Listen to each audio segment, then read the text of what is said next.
na higit sa pagsunod ng mga iskriba at mga pariseyo. So, yung mga iskriba at mga pariseyo, mga sunod yan. No?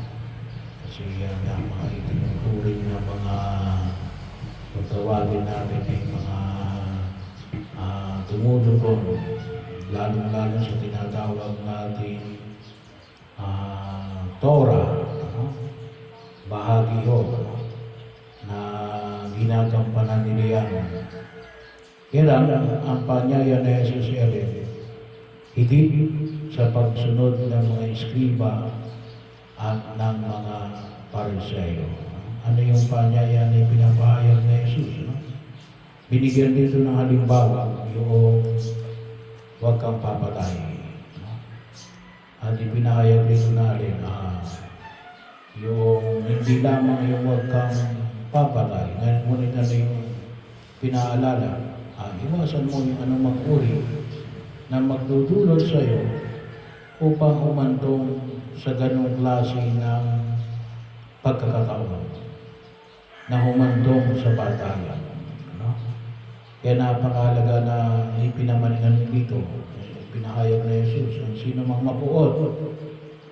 Kalimitan naman ng pagpapatay ay hindi naman lahat, no? Pero isa sa mga dahilan ay puot, ay mananagot sa hukuman.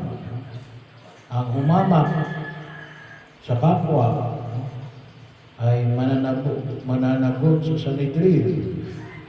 Ang magsabing ulol ka, para mo rin inahamak yun. Doon sa ang tao, sabi nga rin, medyo mas matindi yun. Doon na kagad, mapapasapoy ka ng impyerno. Kaya yung panyaya na ipinahayag na Jesus yung higit sa pagsunod. So, kinakailangan natin higitan yung pagsunod. Sabi nga po dito ay prevention is better than cure. No? Kapag sa ating karamdaman ang pinag-uusapan, no? Kung maipiprevent natin yung sakit, mas maigi yun kaysa sa gumastos tayo para gamutin yung sakit. No? Pareho rin namang gagastos. No? Pero mas maigi na yung i-prevent yung sakit kaysa sa gamutin yung sakit.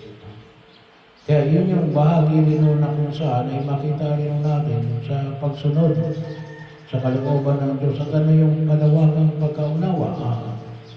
Yung umiwas sa anumang uri na magdudulot ng kapahamakan. Kasi hindi yun ang tema ng pagliligtas ng Diyos. Yung kapahamakan niya rin epekto ng kasalanan. Yun ang dulot ng kasalanan, ang kapahamakan. At kapag nag-isip ka ng kapahamakan ng ibang tao, ay sabi nga natin, ay yun ay bahagi pa rin ng epekto ng pagkakasala ng tao.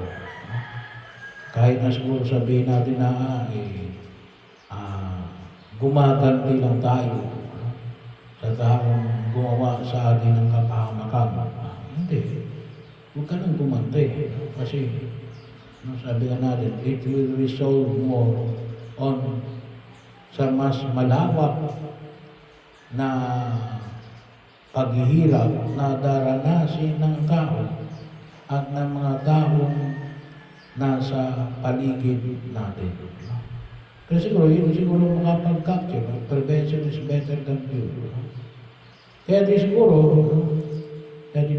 yung pinagbawal yung bullying. No? Kasi bahagi yun. Kapag binubuli yung sino man, lalong-lalo na sa US, no? Kaya yung iba ay gawa ng, yun ay mga, kung tawagin natin ay documented. No? Kaya daw yung may mga tinatawag natin shooting incidents, no? sa US, sa eskwelahan, ay gawa ng alin. Isang dahilan doon ay bullying. No? Kung ganun, sa madugong katatayuan, ay pwede mo namang iwasan yun.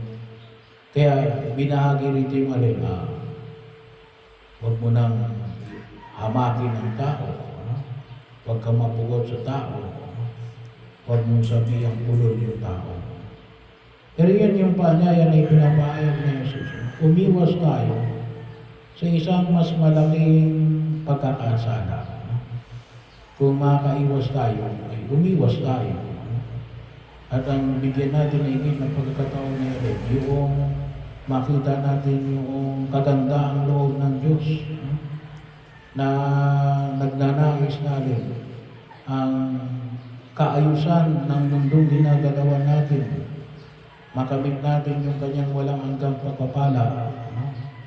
Bahagi ho yun ng pagkilos na kung saan ay makita mo natin. Iwasan natin yung lahat ng uri natin na magdudulot sa atin ng pagkakasala. Simula sa isip at pagkilos. Kaya bahagi yun na kung saan ay maging aware tayo. Magiging, kung tawagin natin ay mulat tayo. Tayo ay tunay na makiramdam. Ito pang ito ay maaaring magdudulot ng pagkakasala sa iba.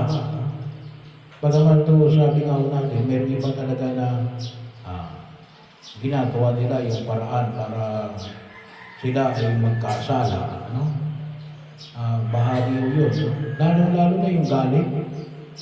Kaya po yung galit sabi nga natin, kapag ang isang tao ay galit, ay very destructive yun yung galit. Kaya nga sabi nga natin sa pagdidilay natin, sa pagdarasal natin ng Ama namin, isa yun sa intensyon natin, magpatawad ng mga kasalanan. Kasi ang isang taong galit ay kapag hindi ko yan na-control, yan ay maninira at maninira. Unknowingly, akala niya sinisira niya lamang yung ibang tao, pero hindi niya namamalaya na sinisira niya mismo ang kanyang sarili at ang kanyang pakipag-ugnayan sa Diyos. Kaya nga matindi yung salita na ginamit na Jesus. Ang pagsunod ninyo ay kung katulad lamang ng pagsunod ng mga eskriba at ng mga Pariseo, ito yung matindi, hindi kayo makapapasok sa kaharian ng Diyos. Pati hindi naman kami bumatay. Pati hindi kami papasok sa kaharian ng Diyos. Bakit? Kasi you harbor ill.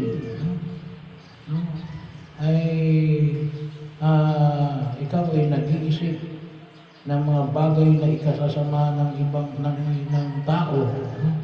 At kung minsan, makita ko natin, kung minsan hindi nga ikaw.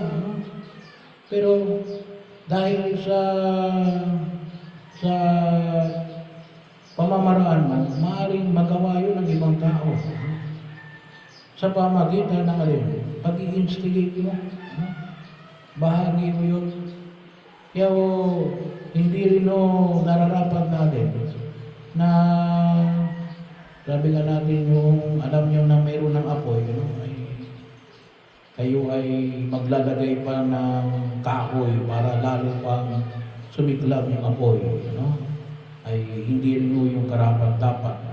Ang knowing, hindi mo alam na hindi naman ikaw ang gumawa, pero dahil sa ill intention mo, it becomes very destructive. Kaya mag-ingat tayo. Sapagkat bahagi ko yun. Hindi ko yun kasama sa paanyaya na ipinapahayag ng pumikapal. Iwasan natin yung anumang uri na magdudulot sa atin ng distraction. Kaya maganda na makita natin yung paanyaya ngayon ng panahon ng Kwaresma, yung tatlo. Pag-ayuno, abstinensya, at saka ang tinatawag po natin kawang-gawa. No? Kasi ito yung mga pamamaraan na we have to control ourselves. No? Kinakailangan natin kontrolin yung ating sarili na gawin ang mga bagay na ito. Pero kung tutusin, lalong-lalo na, no? Yung paanyaya rin ng pong kapal na pagpapatawad. No?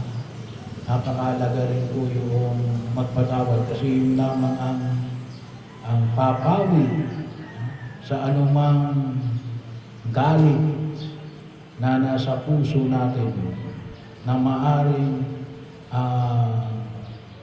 mag-udyok para gumawa tayo ng hindi kanais-nais sa ating kapwa.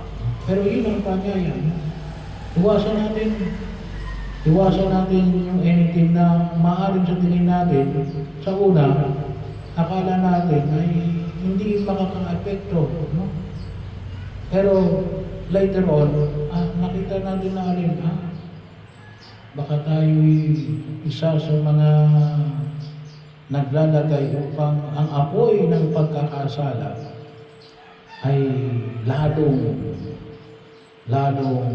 lumaki, no, sa ating sarili at sa komunidad na kinabibilangan natin. No? Pero yung panyay na pinapayo ni Jesus, no? Avoid anything, sabi ka natin dito ay on the occasion of sin. No? Huwag na sumikapan natin na iwasan ang anumang uri na magdudulot sa atin at magtutulak sa atin sa pagkakasala.